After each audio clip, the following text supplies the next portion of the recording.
Hi everyone, so I'm just going to give you a little quick brief of my sermon on second day Rosh Hashana. If you were in shul, you would have seen me with the albus oil, sniffing it for my cold, so I thought I'd give you a little bit of the albus oil for today. My sermon on second day was about space.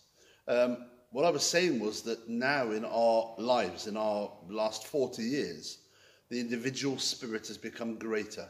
The big narratives of the 20th century were defeated: fascism, communism, and what we have is an individualism, an individual aspiration, which is all great, but often it means we take up space.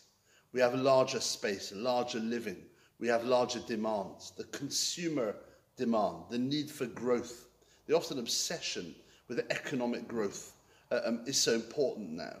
And that means a taking up of space.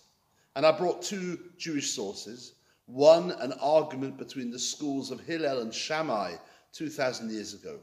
One says, you know what, it would be better if humans hadn't been created. Look at the damage they do. One says, no, it's important that they were created.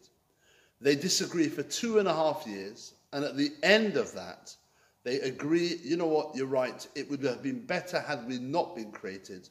But now we are, let's consider how we act. Let's improve our actions. I'm not sure this is challenging God's creation, but it's saying, look, we see how damaging humanity can be. And yet now we're here, surely what's important is the self and the development of the self. And I brought another source which says, Bishvili nivra ha'olam.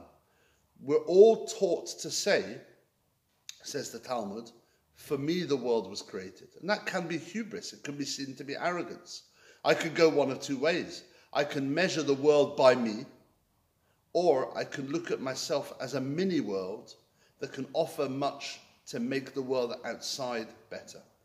Do I want to extend myself into the space outside, or do I want to give to make that world a better place? And I extended this to the environment and to the sustainability. We're taking up space in our environment. We're overfishing. We're allowing the forests to be burned down so that we can have development.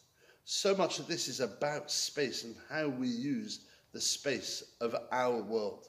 From days when we were much more local, smaller, to times when we are bigger, with bigger houses. We have more holidays. We need more air travel. We need to have more energy to light and to fuel our homes. And so on Rosh Hashana, maybe we can think about moving from the need for larger space to think about our own inner self, our soul, nourishing who we are, building relationships and solidarity, and considering, and this is the key, considering the impact we all have on the space around us. Shana Tova.